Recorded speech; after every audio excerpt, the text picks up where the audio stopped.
Hello and welcome back to another LeetCode problem. Today we're going to be doing a really popular interview problem called merge intervals, and there are a lot of interval problems in LeetCode, and this one is going to be like the one you need to know to be able to do the rest of them.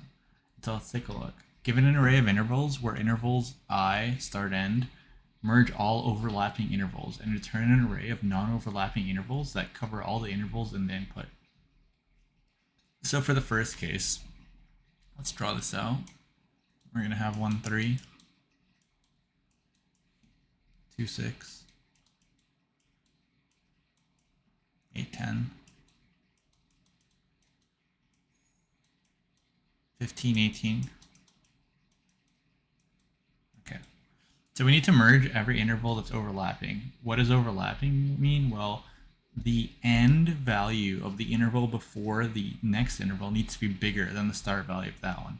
So like you could see this 1, 3 and this 2, 6. If I were to draw these on a number line, let's say, right? It'd be 1, 2, 3, 6, let's say.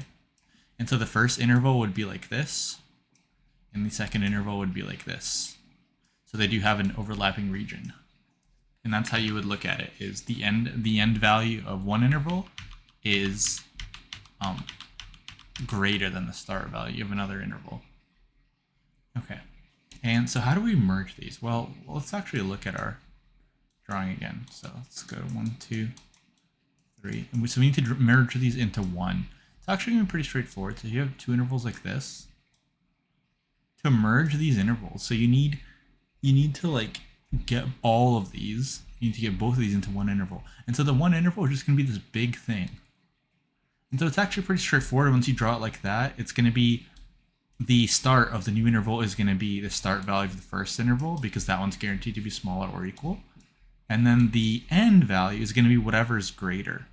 So in this case, 6 is greater, but you can definitely have it where that's not the case, right? So what if you had intervals like 1, 6, 2, 3, right? And so 1, 6 would be here, and 2, 3 would be here. But yeah, once you draw these on a number line, it's very easy to see what the big interval is. It's just going to be the start of the whole thing and then the end of the whole thing. And then so the start of the whole thing is going to be the minimum of these two numbers. And so we're going to sort these so that this number on the left interval is going to be guaranteed to be greater. And then the end is going to be the bigger number out of these two. So now that we know how to merge two intervals, what's our algorithm going to be? Well, it's going to be pretty straightforward. So first we're going to sort the algorithms, or not the algorithms, the intervals, where they're going to be sorted by start index. And so if they have the same start index but a different end index, let's say it's like 1, 3, 1, 4, they're going to be sorted like this. And so all we really need to do is just compare two intervals, ask are they overlapping, and then let's say we have some output array. And this is actually all we're going to do. So we're going to have some output array. We're going to first put in the very first interval, because there's guaranteed to be no overlapping there because there's nothing there. Now we are just going to go through every interval down the road and ask, is it overlapping with our last interval? It has to overlap with our last interval, or it won't overlap with nothing at all.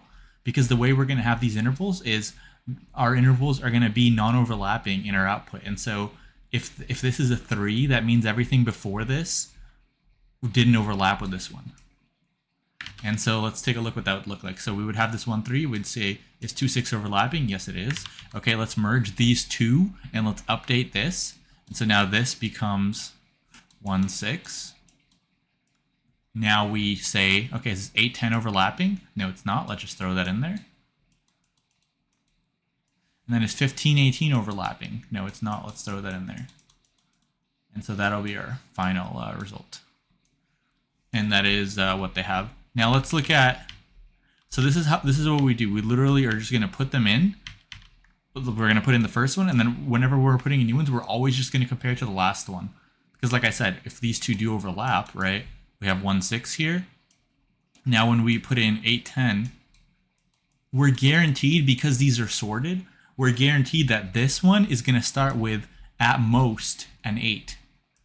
Which means we don't have to check if it overlaps with this one, because this 6 and this 8 do not overlap already. Like we've handled that. So that's going to be pretty straightforward. All we're doing is just comparing to the last interval, and if the last interval and the current one we're putting in are overlapping, then we merge them. So let's actually code that up. It's pretty straightforward. But yeah, this is going to be, there are a ton of merge or insert interval or all these problems. And so this is the key one you need to know to do the rest. That's why this one you can see gets quite asked all the time even now. Okay, so we're going to have a res. And then we are actually going to put in the first value. So this is going to be intervals 0. Okay, so now that we have the first value, now we're going to loop through the rest of all the intervals. So for, and let's just say start, end. Oh, by the way, we forgot one thing, right? We did say we're going to sort. So you do have to, for all these interval questions, you do have to sort because they do have to be in ascending order, which makes sense, right? Like if you look for like overlapping times in a calendar, right? The time, like you have to have the time sorted, otherwise it doesn't make any sense. Okay, and so first we're going to sort intervals. Okay, now we tick the first one. Now we just say for start, end in intervals, and we already have the first value. So now let's get the rest. And so what are we doing here? So we're going to say, let's just say res start,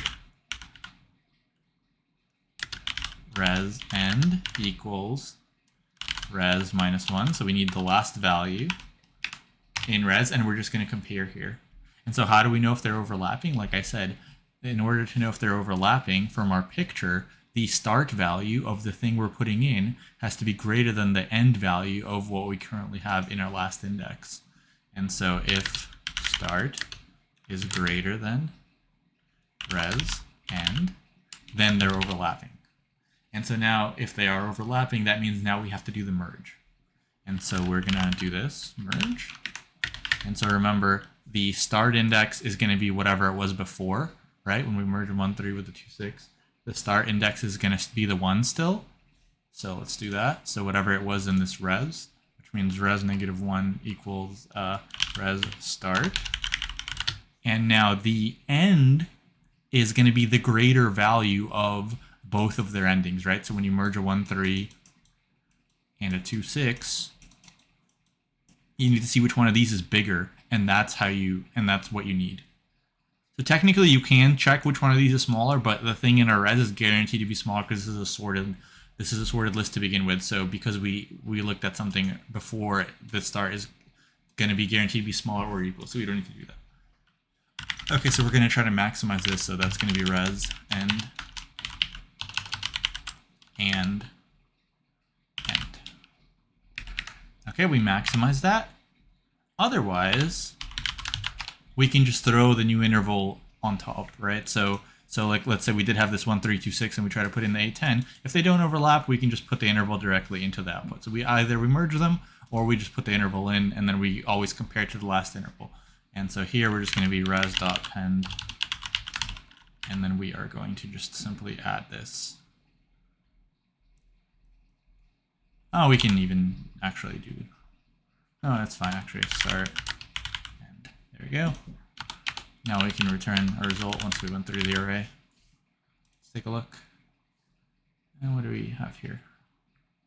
13218. How do we have a, interesting, okay. So we screwed up our logic sim here. Let's take a look. For start, end in intervals 1. Oh, okay. Res start, res end. Yep. If start is, so this shouldn't be greater. This should be start is less than res end. So because like, let me redo this. Like if in our result we have 1.3 already, and then we're checking 2.6. So this is the start, this is the end, this is the res start, this is the res end. So we're saying this value has to be less than, right? So start has to be less than res end in order for it to be overlapping, not greater. So that was a mistake. Okay, so start is less than, should do it. Okay, still have something screwed up. Let's take a look. 1445. Output 1.4. Okay, so it looks like now this this depends on the problem. I've seen some problems when the start and the end are equal. It says they're non-overlapping to leave it as it is. But I guess in this problem, they want you to, if the start and the end are the same, they want you to merge them. And so that's pretty straightforward. So that's your start if we just added equals to, and that's it there. And like I said, some problems do one way and another problem does it another way. So that's not too important. As long as you understand the main logic behind it, you can always, if you did have an interview question of these intervals, you can always ask, like, what if they're the same? How would you want me to handle that? Okay, and so now let's think about the time and space complexity. So for time and space, we are going through the intervals one time, right? So that's going to be big O of n, where n is the length of intervals. And then we're just appending them to the res. In space, if we are counting our result as extra space, then it's going to be big O of n because we are storing every single interval in result. Otherwise, it's going to be big O of 1 if you're not counting result as extra space. Usually you don't, but it depends. You can just talk about that, though, as well. Like, you can just say the result's going to take big O of n, but we don't have anything other than that. Okay, so that's all for this problem. Hopefully you liked it. It's going to be an important one to know for interval questions. They're really common. And so if you did like this video, please like the video and subscribe to the channel. It helps grow it. And thanks for watching. I'll see you in the next one. Bye.